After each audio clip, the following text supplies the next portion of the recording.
أعوذ بالله من الشيطان الرجيم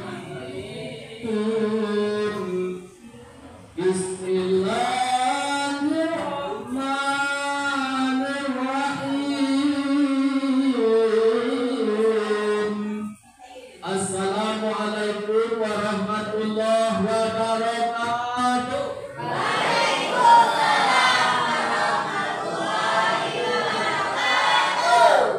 Alhamdulillahillazi anzala as-sakinati fi qulubil mu'minin. Rabbi shrah li sadri wa yassir li amri wahlul 'uqdatam min lisani yafqahu qawli.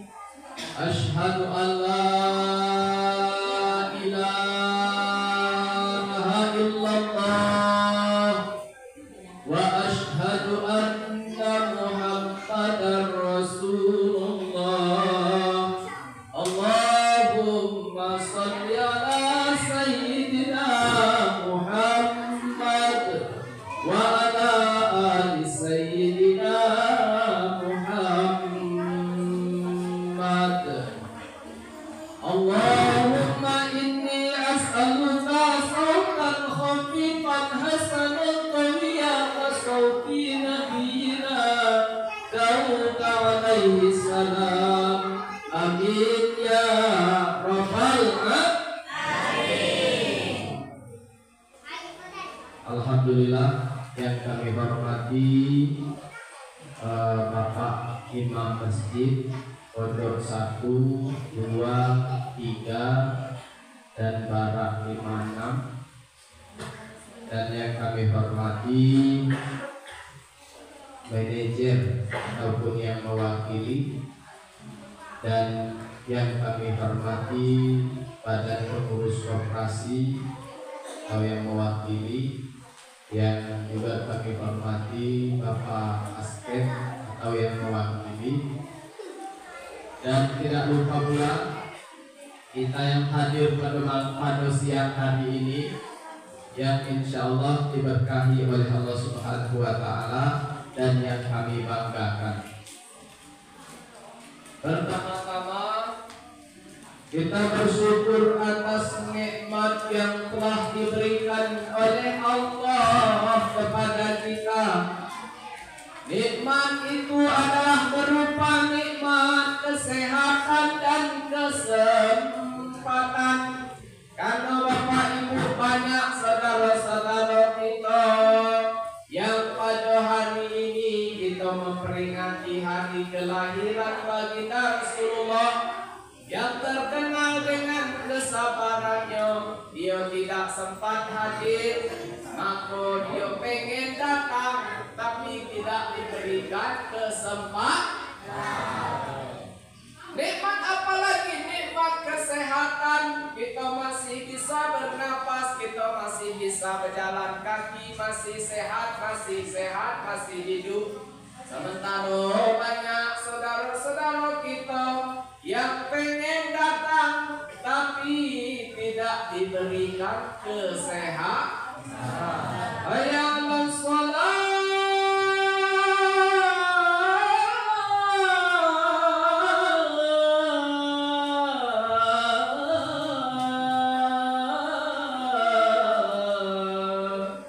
Kata orang azan masjid itu, kita terbaring di rumah sakit, meleleh air mata kita ini, pengen rasanya nak pergi salat. Bapak Ibu memenuhi panggilan Allah tadi, tapi karena apa daya ini dalam keadaan sakit. Pertanyaannya adalah kenapa baru sekarang ingin salat? Kan malah sakit. Kalau tidak sakit, insya Allah dah ingat pada Tuhan. Oh, aman Bapak Ibu ya. Jadi kita ini kalau sakit baru mengeluh, kalau tak sakit itu tak ingat ngeluh Pak. Ngeluh itu kalau sakit, kalau tak sakit tak mengeluh. Nah, ini artinya yang membuat janji Allah dalam Al-Quran itu Bismillahirrahmanirrahim. La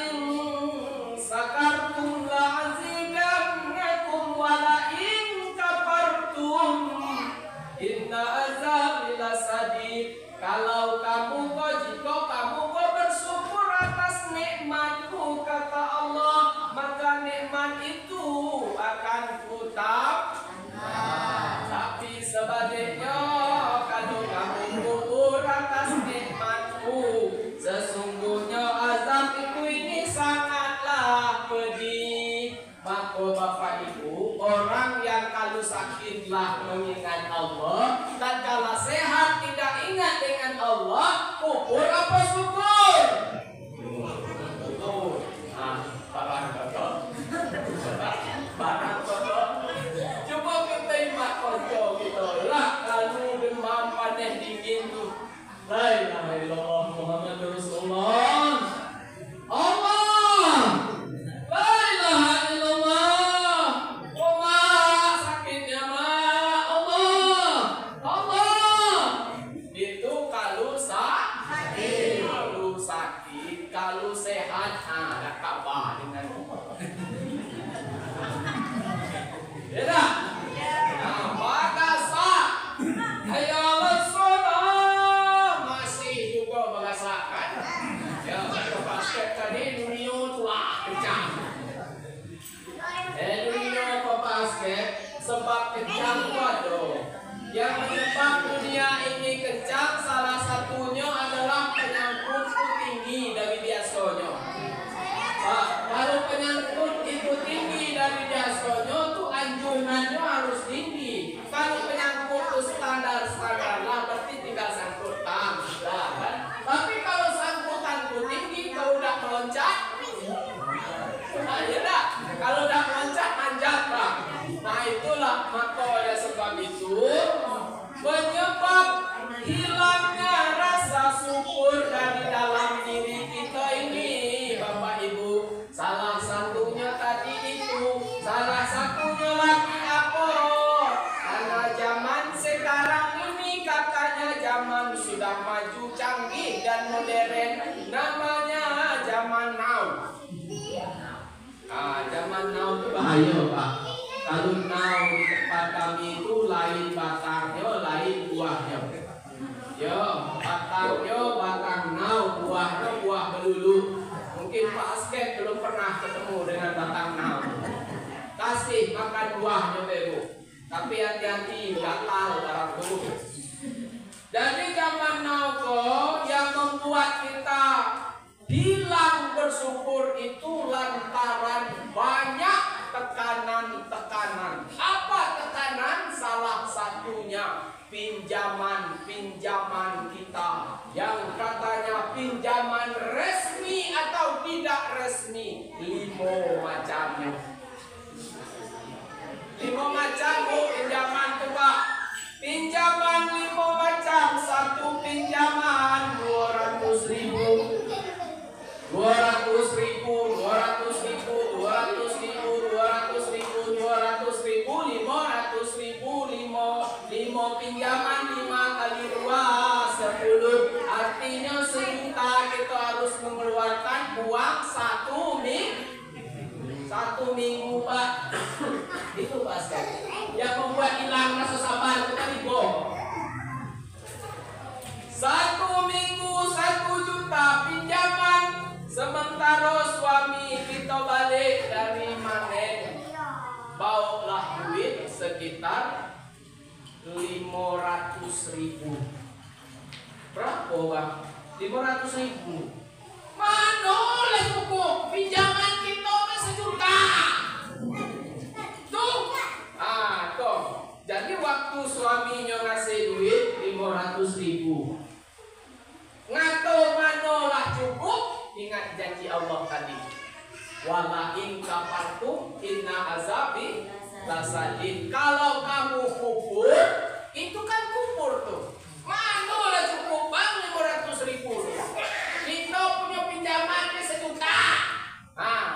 Di sini disebutkan, maka pada minggu berikutnya Allah kurangkan lagi pendapatan suami tadi. Minggu depannya lagi, kalaupun tidak bersyukur juga, dikurangilah lagi. Akhirnya kita habis. Jadi nikmat Allah itu bisa dicabut oleh Allah, bisa langsung diberikan azab, bisa langsung dicabut, dan bisa dikurangi. Lantas bagaimana supaya tidak dikurangi, tidak dicabut, tidak dihilangkan? Satu-satunya jalan adalah alhamdulillah. Ya Pak ya. Alhamdulillah. Pak,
bisa bercakap. Sementara bapak ibu banyak orang yang tak bisa lagi bercakap. Apa? Umur lanjut pak namanya.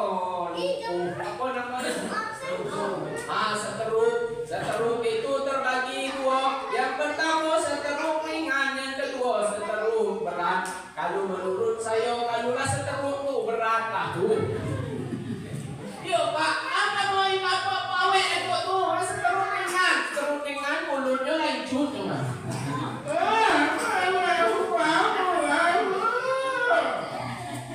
Apa kata datuk tua kabeh masuk ke dalam belak tu. Kabeh masuk dalam belak.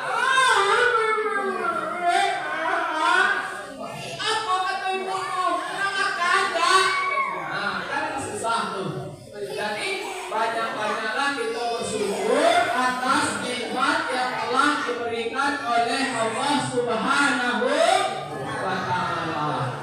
Sallallahu ala Muhammad sallallahu alaihi wasallam sallallahu ala Muhammad sallallahu alaihi wasallam. Kemudian kita kirimkan selawat dan salam kepada junjungan kita Nabi Muhammad sallallahu alaihi wasallam. Selamat datang kami ucapkan kepada Pak Syekh Tafadhol. Ya, kita udah jalan Pak. Ya, lanjutkan Pak ya. Jadi Bapak Ibu, salawat dan salam ini adalah penunjuk jalan kita menuju surganya Allah Subhanahu wa taala. Kenapa penunjuk jalan ke surga? Bismillahirrahmanirrahim. Man nasiya salawata alayya nasiya tariqal jannah. Siapa yang lupa bersalawat kepadaku, kata baginda Rasul, maka dia akan lupa pula jalan ke surga. Nah, Pak pengen masuk surga kan? Pengen tak? Alhamdulillah. Tapi ada syarat yang harus ditempuh Pak masuk surga itu. Apa syarat yang harus ditempuh? Harus mati dulu. Kalau hidup kok masuk surga Pak. Jadi mati dulu baru masuk surga Pak. Nah, kalau nak cepat, jangan lama lagi. Ya Pak ya. Alhamdulillah. Jadi Pak, kita hadir di pengajian pada hari ini. Rasulullah itu melihat dan memperhatikan apa yang kita laksanakan ini. Karena pernah terjadi di satu negara Bapak Ibu, orang memperingati hari kelahiran Nabi Muhammad itu dengan menggunakan senapang angin, ya, menggunakan senjata api. Jadi waktu habis baca selawat sama-sama, hadirin yang berbahagia, acara peringatan Maulid Nabi Muhammad sallallahu alaihi wasallam resmi dimulai. Bang! Kata senjata api itu meletus Pak. Jadi pas senjata api meletus, kebetulan di lantai 3 ada anak seorang non-muslim. Ada anak seorang non-muslim berumur 10 tahun dan peluru yang ditembak oleh petugas itu tadi maaf Pak menyasar. Dan nasib malang mengenai perut anak orang yang non-muslim tadi. Karena anak itu Pak kena tembakan, datanglah bapak si non-muslim ini. Bapak anak yang ditembak itu datang. Apa kata bapak anak itu? Wahai orang yang memperingati Maulid Nabi, mana Nabi kalian yang memperingati itu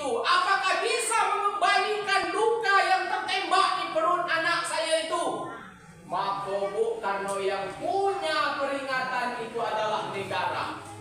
Dibawalah ke Singapura anak yang tertembak tadi di sebuah rumah sakit yang sangat mewah dan terkenal. Nah, kebetulan bapak budak yang tertembak tuh perokok orangnya. Kalau dalam ruangan ber-AC itu tidak boleh merokok, bapak kolah mau nak-nak macam ini sambil nunggu anak tadi kan, tidak merokok. Akhirnya keluar bapak tuh pergi merokok. Bapak keluar merokok. Nanti mama anak ini tadi pergi ke kamar kecil. Waktu amak sama bapak keluar, si amaknya pergi ke kamar kecil. Si bapaknya ini pergi keluar merokok bapak ibu. Ternyata anak itu tadi bangun dan tersadarkan dari sakit dan pingsannya. Waktu amaknya datang, apa yang diucapkan oleh anak tersebut? Jangan suruh dia pergi mak, jangan suruh dia pergi mak, jangan suruh dia pergi mak. Siapa yang jangan suruh pergi nak? Kata maknya. Itu mak seorang laki-laki yang gagah. Belum pernah saya melihat seorang laki-laki segagah itu. Apa ditengok di emaknya itu luka anak itu kan? Sudah sembuh, setetes darah pun tidak ada lagi di luka anak tersebut. Siapa yang kau bilangnya anak yang kau gagah itu? Namanya katanya Muhammad bu. Nah coba, padahal Nabi kita sudah lama wafat. Namanya Muhammad bu. Dia pegang perut saya bu. Dia usap satu kali, selesai, sembuh perut saya ini. Dan dia mengajarkan kalimat ini kepada saya ibu. Merinding saya dengarnya pak. Apa kalimat yang diajarkan oleh pemuda tersebut? Asyhadu an la ilaha illallah wa asyhadu anna Muhammadar Rasulullah.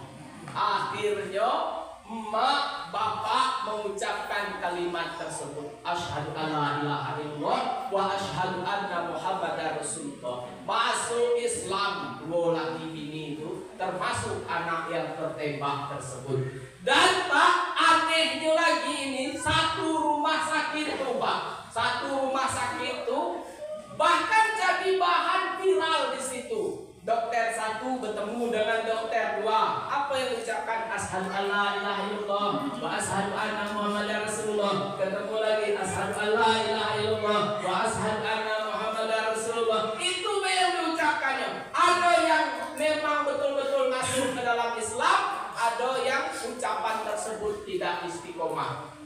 Nah, jadi itu Bapak Ibu. Nabi kita Muhammad SAW itu hidupnya atau wafatnya sama saja. Jadi bagi yang tidak mau memperingati Maulid Nabi itu sungguh-sungguh terlalu. Kenapa? Karena jin bu, dulu sebelum Nabi lahir kok ada namanya Pak Suad bin Qorib namanya. Suad bin Qorib kok banyaknya memelihara jin. Dalam rumah Suad bin Qorib itu banyak botol-botol kotak-kotak. Di dalam itu terdapat jin-jin, mulai jin besar sampai jin kecil, penuh dalam botol Suad bin Qorib ini.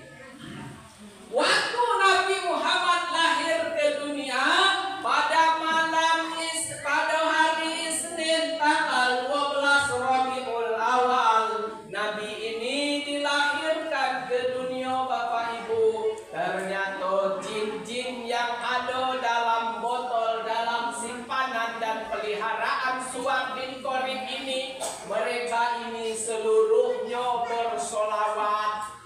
Apa kata jin-jin dalam tu?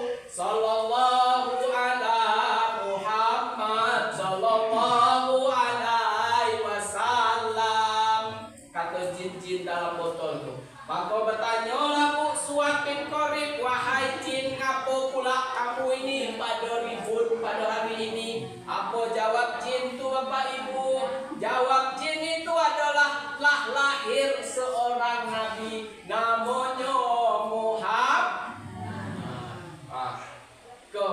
Jadi orang yang tidak mau memperingati Maulid Nabi atau tidak mau datang waktu memperingati Maulid Nabi, diundang tapi tidak datang, itu sungguh-sungguh terlalu. Sedangkan jin saja mau memperingati, bergembira datangnya lahirnya Nabi Muhammad. Sementara kita ini siapa?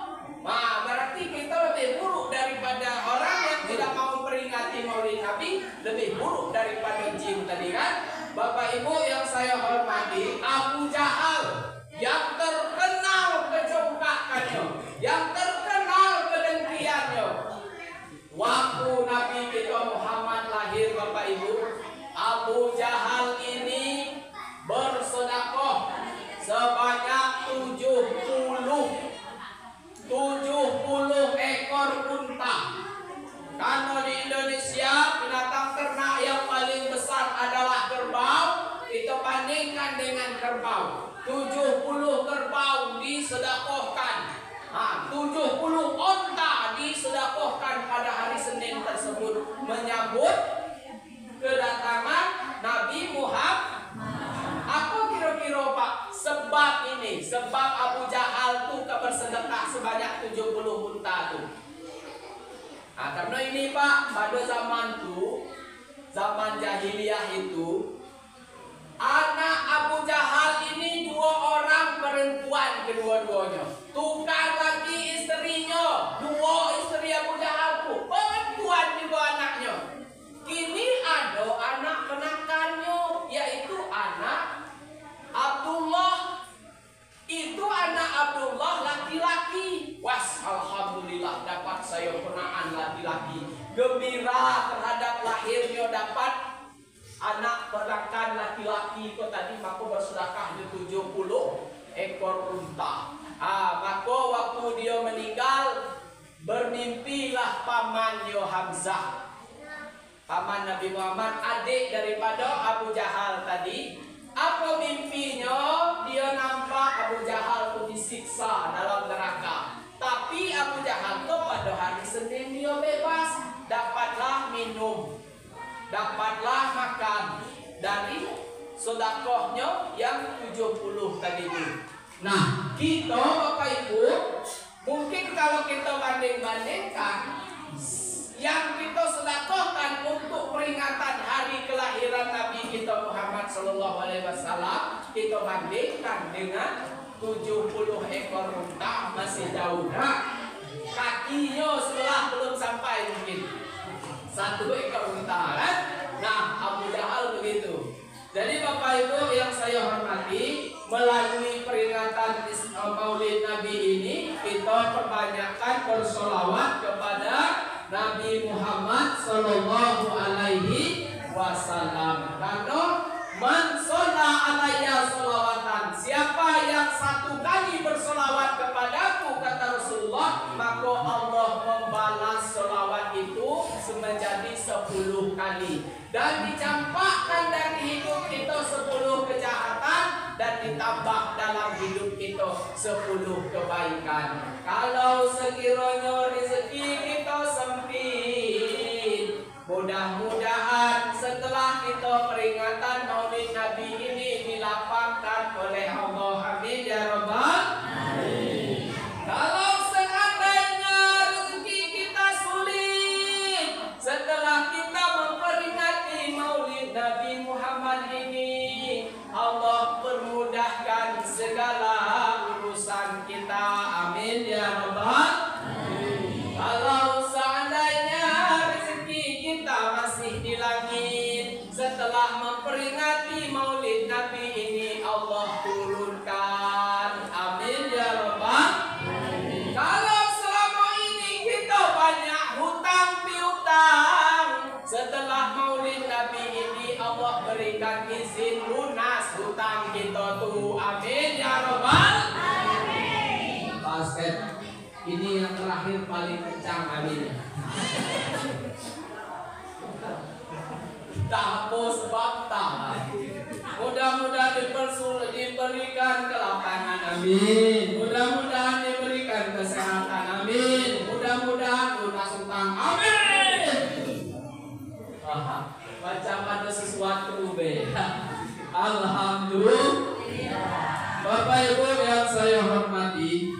pada hari ini kita tidak panjang, tidak lebar, kita ngaji menjelang selesai. Nah, kalau selesai kita baliklah, Pak. Ya lah. Nah, yuk. Selesailah, kalau sudah selesai kita baliklah.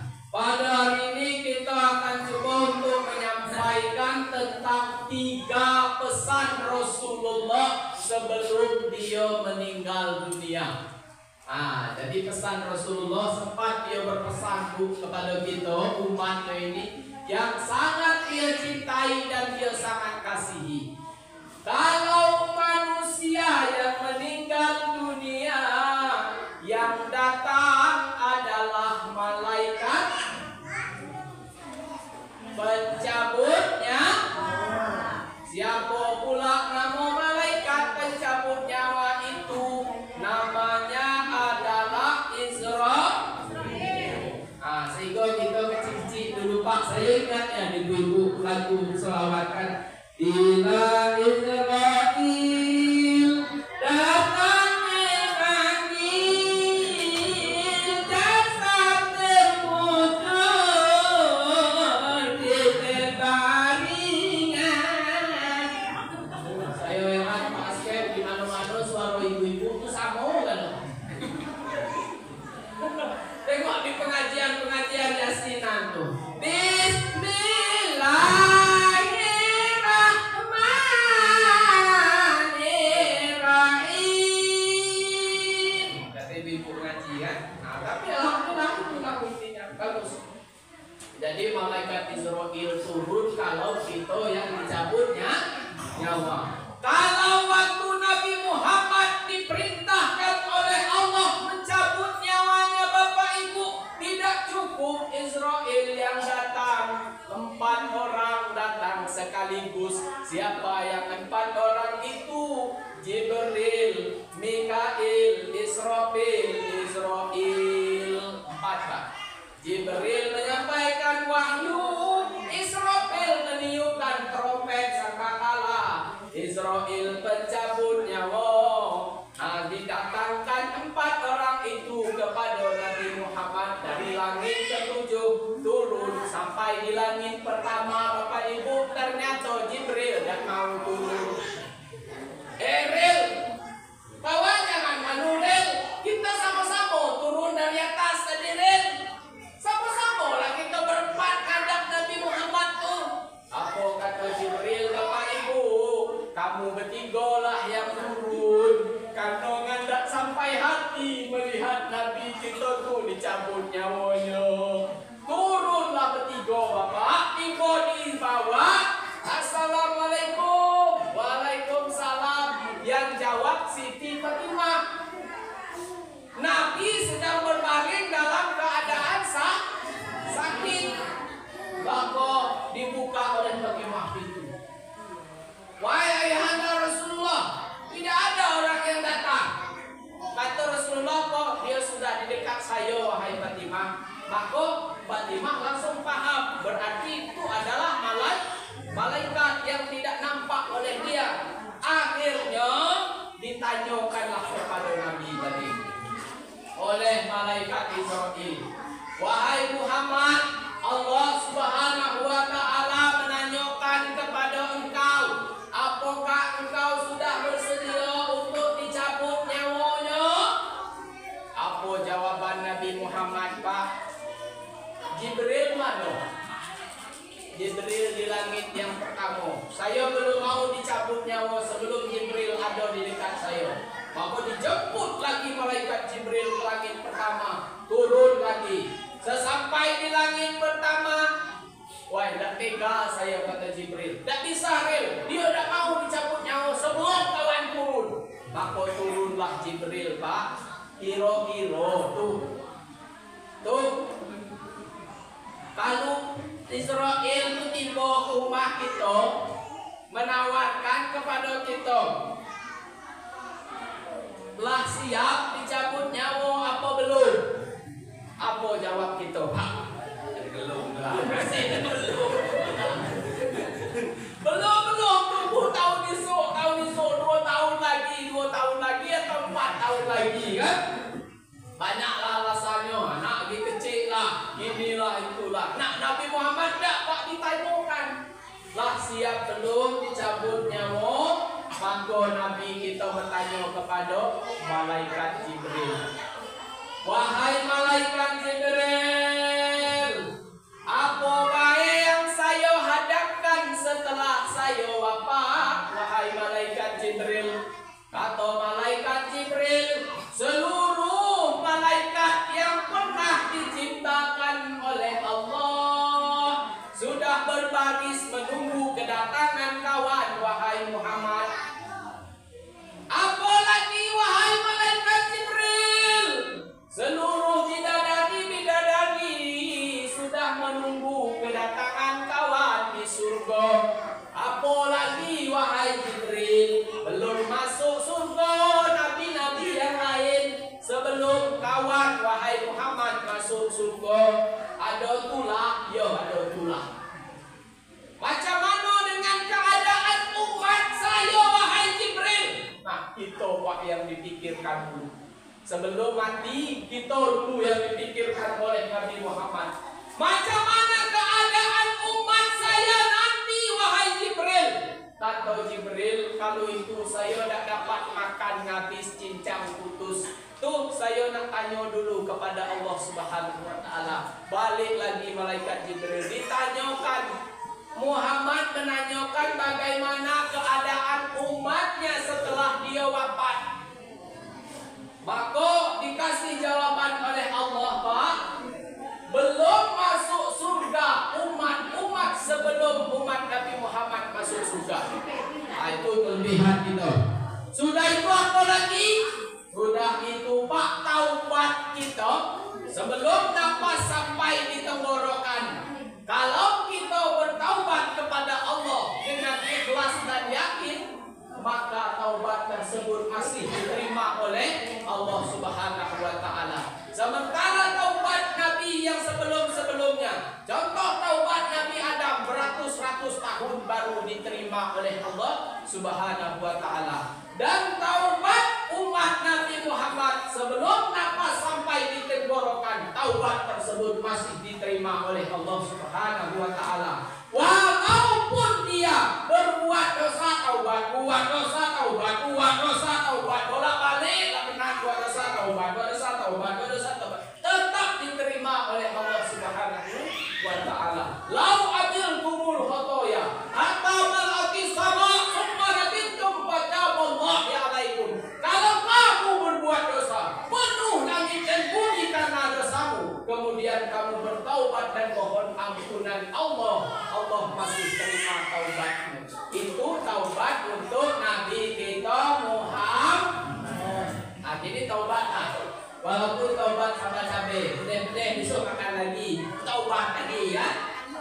Bapak Ibu yang saya hormati, jadi setelah umat Nabi Muhammad ini dinyatakan belum masuk umat yang lain ke surga, kecuali telah masuk umat Nabi Muhammad, maka dicabutlah Bu. Setelah nyawa Nabi sampai di lututnya ini, maka keluarlah keringat dari kening Nabi dan seluruh tubuh Nabi keringat sebesar-besar tampan jagung. Akhirnya apa kata Nabi Muhammad? Wahai Israel, sesakit inikah dicabut nyamuk? Wahai Israel, apa kata Israel, Pak? Ini yang saya cabutkan adalah cabutan yang paling ringan saya berikan kepada engkau wahai Muhammad.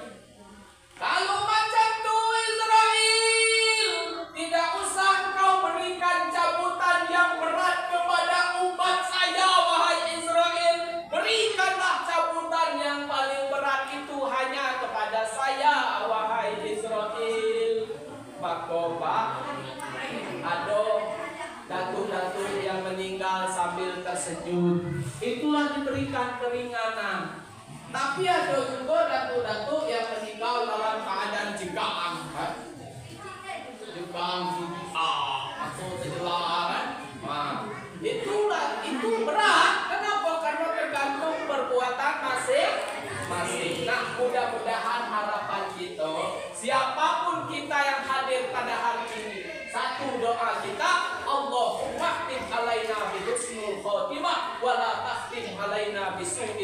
khotimah. Ya Allah, ya Tuhan kami memohon kepadamu ya Allah, berikan kami husnul khotimah, sebaik-baik kesudahan. Dan janganlah Engkau jadikan kami sebagai su'ul khotimah atau seburuk-buruk kesudahan. Jadi harapan kita itu mati baik, itu maksudnya. Amin ya Rabbal alamin. Bapak Ibu yang saya hormati, sampailah napas tadi di denyutan jantung Nabi Muhammad nyawanya. Maka setelah sampai di situ, Nabi pun tidak sanggup lagi berbuat apa-apa. Satu pesan Nabi yaitu kepada umatnya, kepada yang hidup ini, kita yang hidup saat ini, ada 3 yang disampaikan oleh Nabi Bapak Ibu. Yang pertama adalah as-sholat, as-sholat, as-sholat. Jagalah sholat, jagalah sholat, dan jagalah sholat. Kata Pak Wakil tadi, kalau kita ini harus banyak-banyak bersabar. Tengok dalam Quran Bu, berapa banyak ayat Al-Quran itu sholat disandingkan dengan sabar. Wasta'inu bis-sabri was-sholah. Jadikanlah penolong yaitu sabar dan sholat. Kalau orang tuh sholat, insya Allah akan sabar. Tapi kalau tidak sholat, ya pada al-rah itulah judulnya Pak. Kalau dalam bahasa Arabnya itu dinamakan al-ghadab bisyahwatin, marah dan tu judul. Ditegur marah, tidak ditegur juga marah, disapo marah, tidak disapo juga marah. Itu namanya al-ghadab bisyahwatin. Jadi ada penaannya. Tuh, apa kabar tuh? Apa kabarnya? Sibuk kan?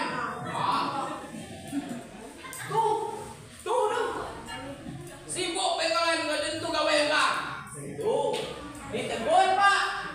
Akhirnya kata penahan, apalah datuk ini. Saya ini kan panggil baik-baik, ini marah-marah pula. Mulai dari nenek saya, datuk saya, sampai kalau bapaknya lah disebut juga adanya.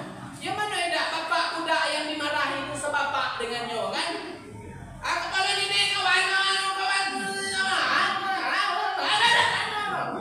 Itu namanya al-ghadab bisyahwatin, marah dan tuan arah kan?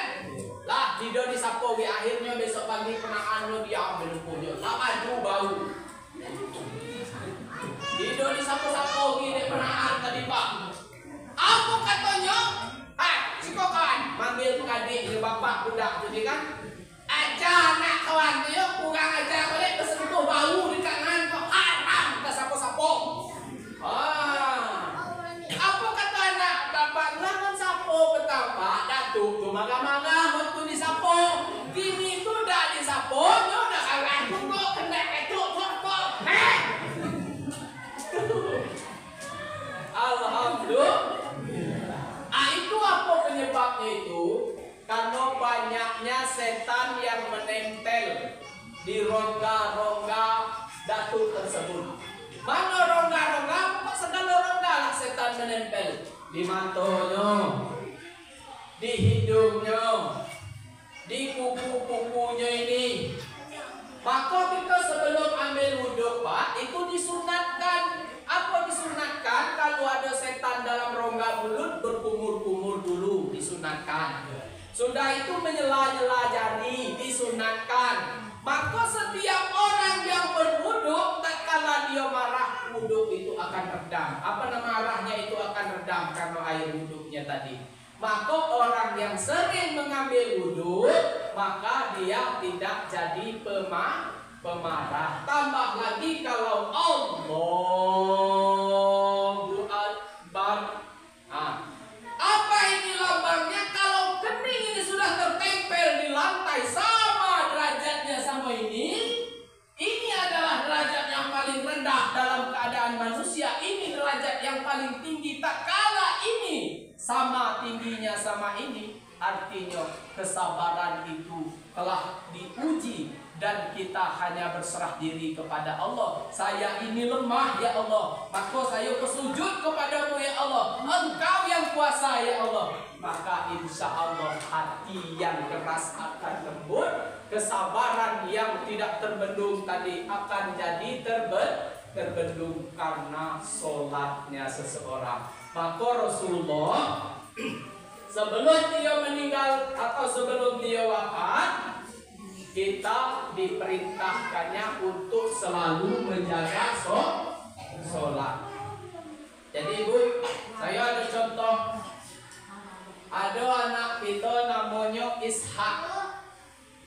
Ada nama Ishak, Pak? Tidak ada. Kalau tidak jangan diada-adakan, Pak. Nganda kali. Yo. Nama anak tu Ishak. Ishak kok sedang main kelereng. Emak kok sedang goreng tempe. Panggilan pertama untuk anak yang tercinta tadi, panggilan Pak. Ishak, tolong belikan ibu nak Ajinomoto rumah emas tu nak di simpang tu. Tak ada dengar Ishak Pak. Terus kok gawenyo kan. Yo, tak mau dengar Ishak tu panggilan mak tu tadi. Lewat panggilan pertama Pak. Kita masuk panggilan yang kedua. Dari Ishak berubah kalimatnya. Apa? Usaha. Tadi Ishak Pak. Ishak berubah jadi Sahak. Hilang i-nya. Usaha. Lihat di betul rumah itu Tuhan. Hilang i-nya, tinggal Sahak. Panggilan kedua, ternyata Ishak ini juga tidak mendengar panggilan ibunya. Dimasuk pula lah panggilan yang ketiga.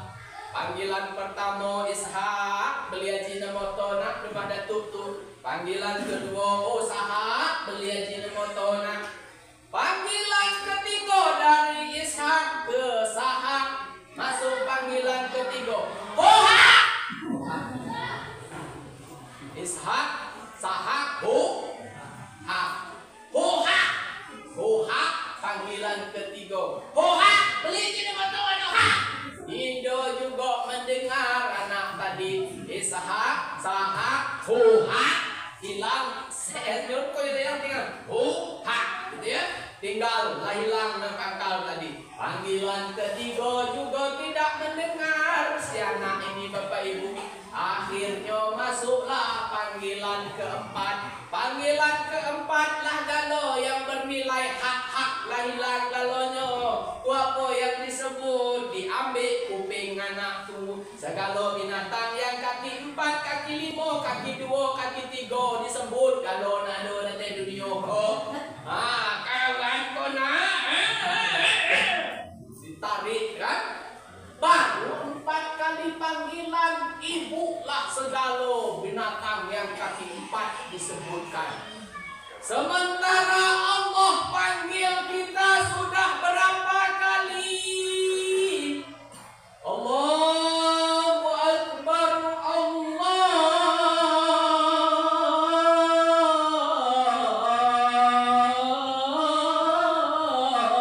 Akbar. Panggilan zuhur Pak. Panggilan zuhur karena baru baliknya lah dari kerja. Badan litak dak kuat rasa. Baru sudah makan sambal gulai bau lalap tetai. Sehingga dak telok lagi kemana-mana lah bakaulih karangko. Sampai jam 3 Bapak Ibu lah lewat pula lah habis waktu zuhur lewat zuhur kan. Datang pula panggilan asar. Allahu Akbar, Allahu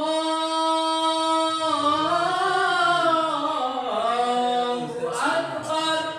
Panggilan asar Pak kalau kita nilah penantian. Maka tarik selimut. Dak juga bisa tidur nampak di dapur. jalur ado pancing. Maka dicari-carilah danau sekitar Pito Kerjo. Pergi pula mancing. Mancing ternyata mengasikkan yang di kasih umpan satu nyambar tiga barang kok. Lah datang pula panggilan maghrib.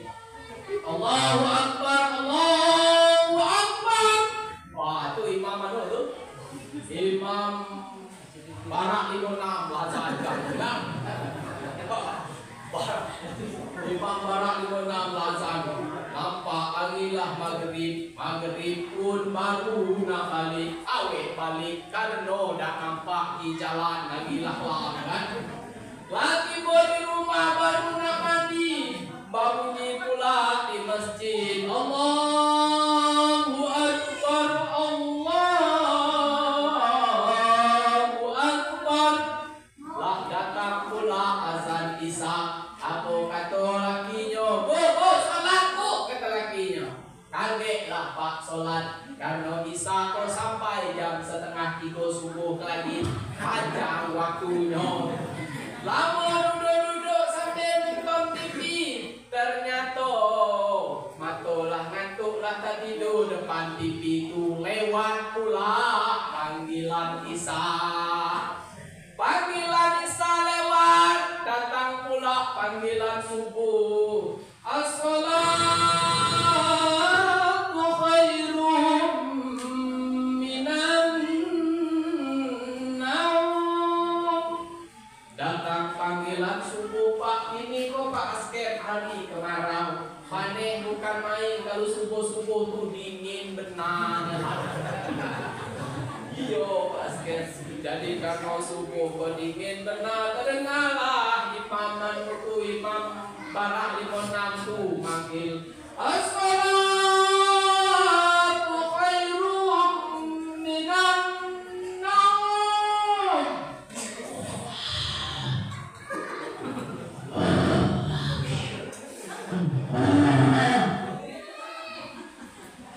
Sampai di masjid itu. Ya, kalau dingin Bapak Ibu tarik pula lah selimut tadi. Aku non cerita itu ini Bapak Ibu. Dalam sebuah kisah kitab yang saya baca tuh. Jadi setan itu subuh-subuh dia udah datang ke masjid Pak menggoda kita. Kalau maghrib dia datang. Tapi kalau subuh dia tidak datang. Subuhnya ke rumah kita lah. Apa? Dimasukkan oleh setan itu kulit binatang buas seperti babi hutan. Dimasukkannya ke dalam selimut kita tadi. Sehingga menambah betapa dinginnya kita tadi waktu tidur. Berselimutlah kita tadi dengan kulit babi hutan tadi.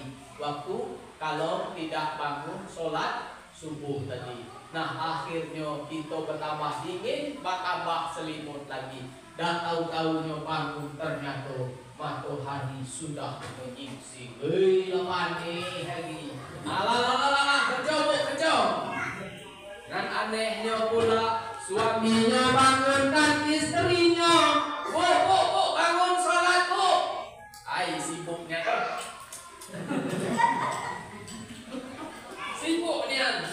Bu, bangun bu, sholat. Dengar orang tu. Orang imam tu lah sana. Kita belum juga bangun. Bangun bu, bangun. Bangunlah kamu bang. Kita mati dah sekubur. Kau nak sibuk-sibuk ni bangun saya. Kau kalau ada yang macam tu pak, sampaikan. Kalau nyo tak sempat datang hari kau sampaikan. Wahai istriku tercinta, kau kalau masuk surga dengan amal yang kau miliki, kalau kau banyak amal kau mulus masuk surga. Tapi kalau kau masuk neraka, dosa kau banyak, masuk neraka kau bisa menarikkan abangmu yang tercinta dimasuk neraka. Itu pak berat dari laki-laki. Kamu ada tanggung jawabnya. Besok pak, seandainya kan istri kita lah masuk dalam neraka itu, maka dipanggil suaminya. Mana suami kau? Di dalam surga, enak-enak di dalam surga. Saya masuk neraka. pernah kau disuruh sholat? Tidak pernah. Jangankan nyuruh sholat, peduli beda. Satu, catat kan. Suami tidak peduli. Satu. Pernah dia nyuruh kau baca Quran? Tidak pernah. Dan juga kerja tulah masak tulah semuanya. Oh, catat lagi. Cuma disuruh masak. Ada suami kau nyuruh ikut pengajian, Dido tuh nyuruh nyanyi berondol, Dido tuan arah, jual tuh pengadah, ya dong. Nah, 3 disuruh mencari berondol. Nah, itu dong. Maka karena suami tidak mengarahkan istrinya tadi dipanggil suami. Ada kau nyuruhnya sholat? Tidak ada. Ada kau nyuruhnya pengajian? Tidak ada. Ada nyuruhnya beribadah? Tidak ada. Kalau tidak tuh masuk kau ke neraka. Kau gantikan posisi istri kau. Kalau masih banyak dosa istrinya, dua-duanya masuk neraka. Coba. Jadi satu orang perempuan bisa menarik atau menyeret laki-laki 4 orang ke dalam neraka. Satu orang perempuan. Siapa saja yang bisa diseret? Pertama, ayah kandungnya. Ayah kandung perempuan tersebut bisa diseret. Apa ada tanggung jawab dengan anak perempuan diseret masuk neraka? Yang kedua adalah saudara kandung laki-laki. Sanak jantan bahasa awak kan? Ya, sanak jantan bisa diseret. Ngapa dibiarkan sanak tino kau macam ini terlantar? Yang ketiga suami. Suami, ngapa kau biarkan istri kau macam-macam? Yang keempat saudara bapaknya. Artinya paman kan? Kini kau jangan dak lah kalau paman negur penakan. Macam yo itu kamu udah milih tu kok. Padahal kan kewajiban bagi paman. Janganlah kau duduk di kelam-kelam janganlah kau nak mabak-mabak jangan nak kemana-mana kata paman. Iya ni kamu bapak kan tidak memalah macam kamu kalian. Padahal kewajiban seorang paman menegur anak penakan. Kalau tidak ditegur nanti tanggung jawabnya diminta di akhirat kelak. Bapak Ibu yang saya hormati, dan mudah-mudahan kita ini menjadi wasta'inu bis sabri was shalah, dan menjadikan sabar dan sholat itu sebagai penolong, karena yang diperintahkan oleh Rasulullah adalah untuk menjaga sholat kita masing-masing. Bapak Ibu yang saya hormati, karena sholat ini Bu memang diutamakan, diperdukan.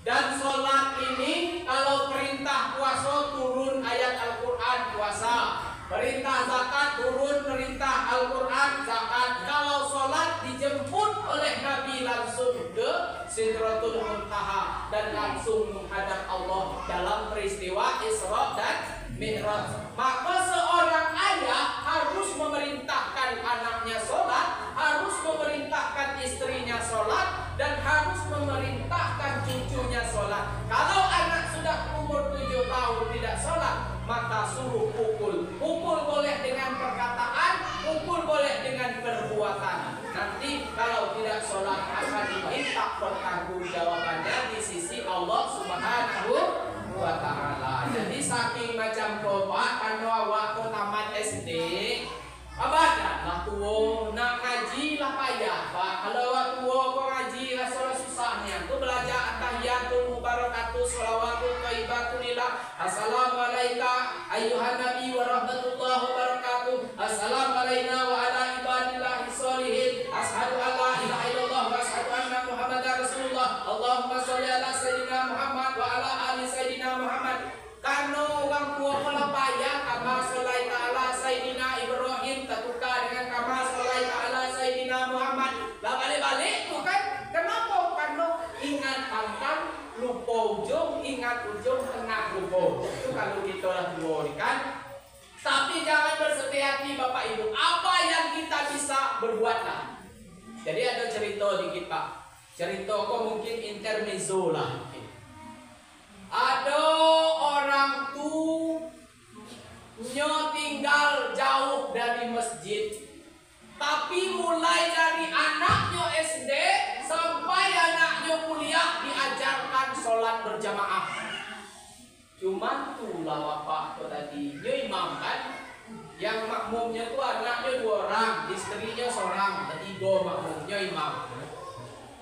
Jadi karena bapak tuh tadi taman SD Baijang, ayat yang bisa baca ayat pertama Qul a'udzu birabbin nas, ayat kedua Qul huwallahu ahad. Itulah bak panjang tahun mulai dari anak SD sampai anak kuliah. Ayat pertama Qul a'udzu birabbin nas, ayat kedua Qul huwallahu ahad. Jadi balik anaknya dari kuliah kan. Apa kata bapak untuk takbir? Ingat ya, nanti pas maghrib jangan lupa, jangan ada yang telat. Itu sholat berjamaah. Ditutup takbir, karena tutup pintu kan. Apa kata anak yang paling tua, yang kuliah tadi ngato ke adiknya yang kelas 6 SD, Dik, itulah kehebatan bapak gitu, ya. Mulai saya masih SD dulu, kita diajaknya sholat berjamaah, ini saya lah kuliah. Pasti juga kita diajaknya sholat berjamaah. Itulah kehebatan bapak kita. Iya bang, cuma itulah bapak ini ayatnya udah ganti-ganti. Ayat pertama Qul a'udzu birabbin nas, ayat kedua Qul huwallahu ahad. Itu terus katanya. Apa kata bapak? Rupanya bapak kok belum pergi dari balik tabir tuh, masih di balik tabir tuh bapak tuh tadi.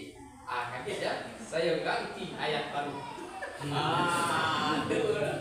Bapak diteruskanlah waktu sholat datang. Komat anak yang sedih. Allahu Akbar, Allahu Akbar. Asyhadu an la ilaha illallah. Asyhadu anna Muhammadar Rasulullah. Hayya 'alas shalah, hayya 'alal falah. Qad qamatis shalah, qad qamatis shalah. Allahu Akbar, Allahu Akbar. La ilaha illallah. Teruskan. Usolli fardhal maghribi salasa raka'atin imaman ada anillahi ta'ala. Allahu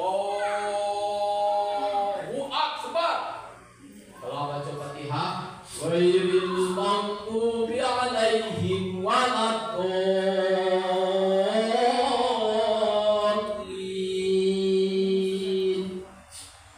Amin. Kita anak kan zakat Qul a'udzu birabbin nas. Kata anak kan, bapak petanilah berniat duka ayat dihafalnya sebelum menutup, sebelumnya menjadi imam dihafal. Karena orang hafal ayat Bismillahirrahmanirrahim. Kata anak yang paling tua dalam hati, Qul a'udzu birabbin nas. Apa diganti di bapak ayatnya? Bismillahirrahmanirrahim. Inna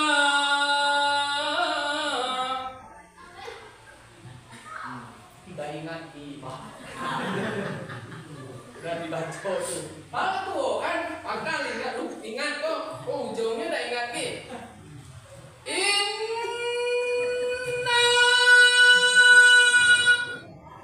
Bapak kok berharap anaknya kuliah kok nyambung belakangan. Anaknya kuliah kok bingung. Gimana mana? Inna a'toina apa inna anzalna? Inna. Karena anak yang kuliah tidak pernah jawab bapak ibu karena dia bingung. Apa inna a'toina? Apa inna anzalna? Maka bersuaralah anak yang kelas 6 SD tadi. Bapaknya menyebutkan inna lillahi wa inna ilaihi raji'un. Kata waktu ngadap bapaknya ke belakang, bukan itu katanya. Bukan itu tuh kalau dikatakan kalau ada orang mati, kata bapak ya kan. Jadi apa kata ibunya? Memanglah ibu kok penyejuk dalam keluarga kan?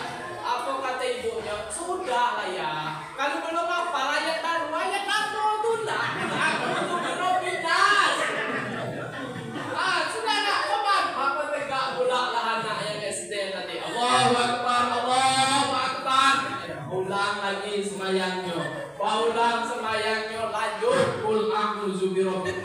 qul huwallahu ahad. Tak masalah itu ibu bapak, yang penting istiqomah. Ya, yang penting istiqomah. Bapak ibu yang saya hormati, jadi sholat ini adalah pesan bagi Rasulullah untuk selalu dijaga. Yang kedua, pesan beliau sebelum dia meninggal dunia adalah An-Nisa, wanita. Jagalah wanita. Artinya bapak-bapak jaga ibu-ibu, bapak-bapak jaga anaknya yang perempuan, jaga anaknya. Itu perintah Rasulullah atau pesan Rasulullah sebelum dia meninggal dunia. Jadi kenapa itu?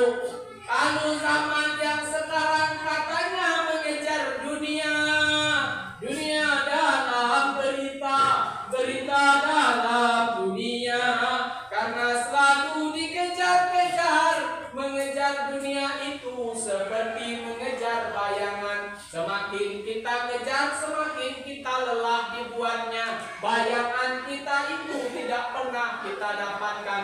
Tapi kalau kita tidak mengejarnya, bayangan tadi tidak punya pilihan selain mengikuti kita dari belakang. Alhamdulillah.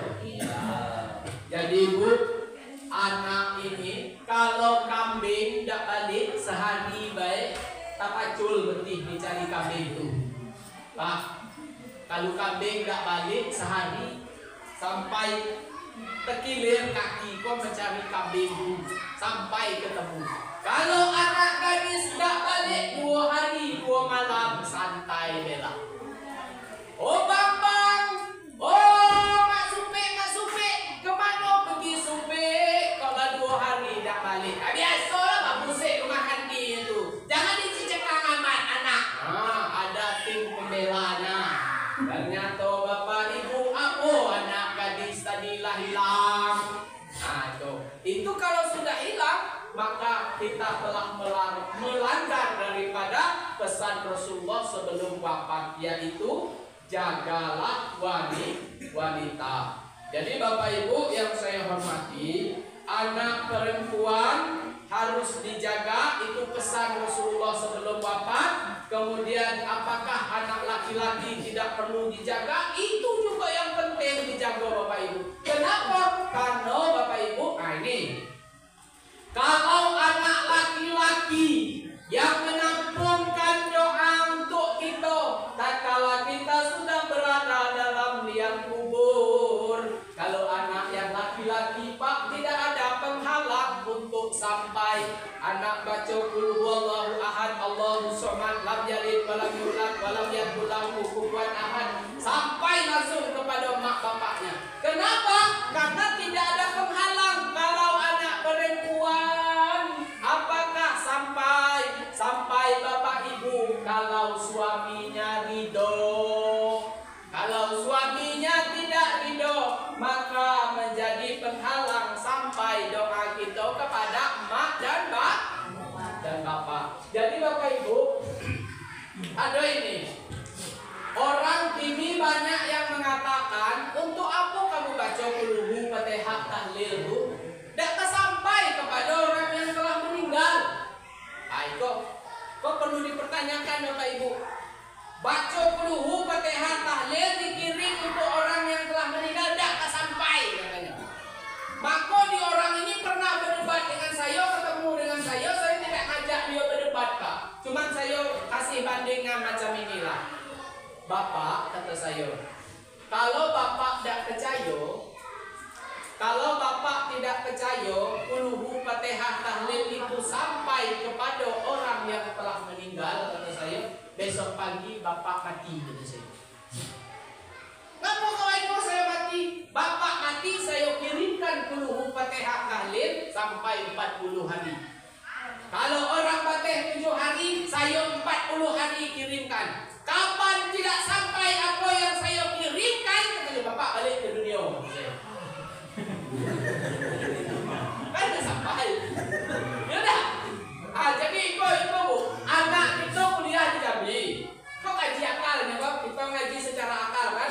Anak kita kuliah di Jambi. Telepon, Mak, tolong kirim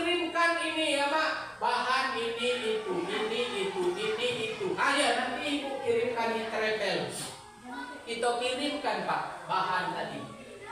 Besok pagi nelpon lagi, Mak lagi kirim belum Mak? Lah sudah Nak, tidak sampai barang tuh. Lah kirim pertama tidak sampai, kirim lagi kedua, kirim lagi ya Mak, ya kirim lagi yang kedua, dikirim lagi, dah dikirim, Mak dah dikirim, Mak dah sudah, tidak sampai juga.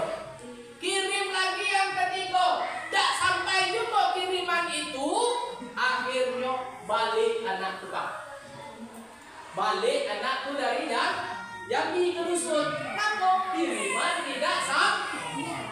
Kiriman tidak sampai. Itu nenek saya 80 tahun meninggal Pak. Nenek saya 80 tahun meninggal.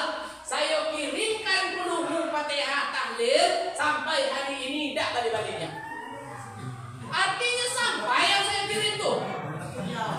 Iya. Sampai berarti kan. Kalau tidak sampai baliknya. Itu kata saya orang tuh. Sudah payah kawan ini katanya. Saya pula dikatanya payah kan. Ya, bapak saya lah meninggal sekian tahun. Saya kirim peluhu Fatihah dan tahlil sampai hari ini sore belum ada yang balik. Artinya sampai yang saya kirim tuh. Kalau tidak sampai itu baliknya. Itulah tuh. Jadi itu Bapak Ibu. Beda dengan dunia canggih. Kalau HP kan beda. Kita ngirim WA, dikirim ada conteng 2 biru. Artinya pesan terkirim kan laporannya. Ada pula syaratnya. Syarat pengiriman harus ada paketnya, harus ada kuotanya. Itulah tadi. Anak laki-laki kalau ngirim langsung sampai. Kalau anak perempuan ada penghambatnya. Tuh. Jadi Bapak Ibu, ada ini. Bapak bermimpi dengan anaknya yang telah meninggal dunia pada zaman Rasulullah. Jadi Bapak ini melihat kedua anaknya itu berada di dalam neraka, Pak. Berada dalam neraka, mimpi malam pertama. Mimpi malam besoknya, setelah dia bacakan, diundang orang ke rumahnya untuk baca keluhu Fatihah tahlil. Mimpi pula dia malam kedua, ternyata anaknya sudah berada di dalam surga. Sempat bapak itu bertanya kepada anak, apa membuat kamu pindah dari neraka ke surga? Kata anaknya, ada orang memberikan pahala bacaan Qul huwallahu ahad, Allahus somad, lam yalid walam yulad, walam yakul lahu kufuwan ahad kepada kami. Maka itulah sebab kami berubah menjadi berat timbangan amal baik sehingga berada pula di dalam surga. Apa kita segan-segan mengirimkan keluhu Fatihah tahlil? Pertanyaannya, apakah anak ini mampu besok mengirimkan keluhu Fatihah tahlil kepada kita apa tidak? Itu yang jadi PR bagi kita. Kalau macam cerita lelucon yang diceritakan oleh datuk saya dulu, Inyo marah dengan ponakannya, kawan daripada ngangkat-angkat pakai motor, elok kan kirim keluhu Fatihah tahlil untuk mak dengan bapak kawan. Bagak mak dengan bapak kawan tuh waktu di dalam kubur tuh nunggu kiriman dari kawan keluhu Fatihah tahlil. Ayo tahu kan ke kuburan mak lagi tuh. Saking takut ke datuk, berangkat bola Pak, pakai kepiah haji, pakai baju putih, jubah putih, tiba di kuburan dak tu nak dibaca. Kata datuk tadi baca keluhu, kirim keluhu. Maka apa kata anak nak bedul tadi ada tuan arah, keluhu untuk mak, keluhu untuk bapak, keluhu untuk mak, keluhu untuk bapak, keluhu untuk mak, keluhu untuk bapak. Lama keluh di situ. Nyebut keluhu untuk mak, keluhu untuk bapak. Kenapa? Karena kita salahnya tidak dipersiapkan anak tadi dari sedini mungkin. Kalau kita tidak mempersiapkan anak tadi, maka itulah akhirnya nanti dia tidak tahu apa, kapan saatnya, bila masanya menadahkan tangan tuh untuk mendoakan kita. Satu harapan kita, setelah kita tiada besok, anak-anak kita mampu menadahkan kedua tangannya. Allahumma ighfir lana dzunubana wa liwalidayna warhamhuma kama rabbayana shaghira. Seorang ibu tunggang tali pontang-panting dalam kuburan dipukul oleh malaikat mungkar dan nakir. Suatu saat terhenti pukulan tersebut. maka induk-induk kau termasuk orang yang ganas. Karena waktu di dunia juga dia garang. Wahai malaikat, muka berakhir. Ngapa berhenti pukul saya? Pukul, pukul.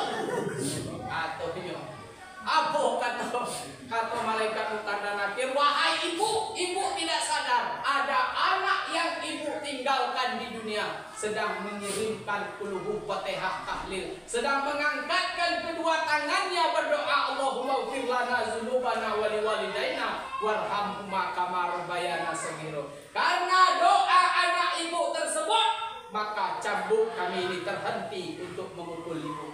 Nah, subhanallah Bapak Ibu. Iza matabdu adam ingkoto'a amaluhu ila salasin. Apabila mati anak Adam terputus segala amal perbuatannya kecuali 3 perkara. Salah satunya adalah wawaladun soleh, doa anak yang soleh.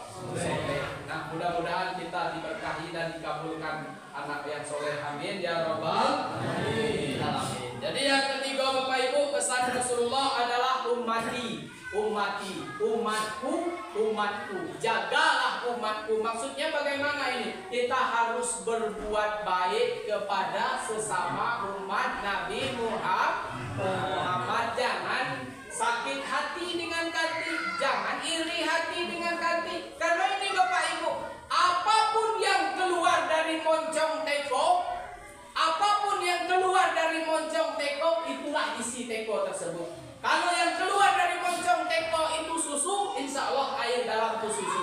Kalau yang keluar dari moncong teko itu kopi, maka isi teko tersebut adalah kopi. Kalau yang keluar air putih, maka isinya adalah air putih. Dan kalau di dalam ini benar, insya Allah keluar akan benar. Tapi kalau di dalam ini tidak benar, bagaimanapun kita mengatakan diri kita ini benar, maka tidak akan pernah benar. Itu konsepnya seperti itu Bapak Ibu. Apa yang lainnya? Kalau orang tersebut senang melihat orang lain susah, susah melihat orang lain senang, itu ada penyakit dalam hatinya yang harus diobati. Bagaimana harus mengobatinya? Sempurkan kening ke lantai, bermunajat mohon kepada Allah, singkirkan rasa iri dan dengki dalam hati. Amin ya rabbal alamin. Jangan sampai kita nampak kanti beli TV, kita lah sakit hati. Nampak kanti beli kereta api, kita lah masuk rumah sakit permata hati. Sudah tuh nampak pula kanti beli LPG, nah kita lah mati. Supaya jangan cepat amat mati, maka perbaiki hati. Insya Allah. Bapak Ibu yang saya hormati, inilah mungkin kiranya yang dapat saya sampaikan. Mohon maaf jika terdapat kekurangan dan kesilapan. 3 pesan Rasulullah sebelum dia meninggal yang harus kita ingat. Pertama, as-sholat, jagalah sholat. Yang kedua, Anisa, jagalah wanita. Dan yang ketiga, ummati, berbuat baiklah sesama umat manusia. Jadilah kamu seperti 2 tangan. Apabila tangan kirimu gatal, tangan kanan tanpa diundang, dia akan menggaruk dengan sendirinya. Dan kalau tangan kanan yang gatal, tangan kiri akan datang, dia akan menggaruknya walaupun tanpa diundang. Kalau kiri kanan yang gatal, mereka akan saling garuk-garuk. Janganlah kamu seperti 2 telinga. Telinga kanan tidak peduli dengan telinga kiri. Walaupun telinga kirimu sudah keluar dari samping, tangan kanan tidak peduli. Yakinnya saya. Ini kawan menjerit-jerit, tolong. Aduh.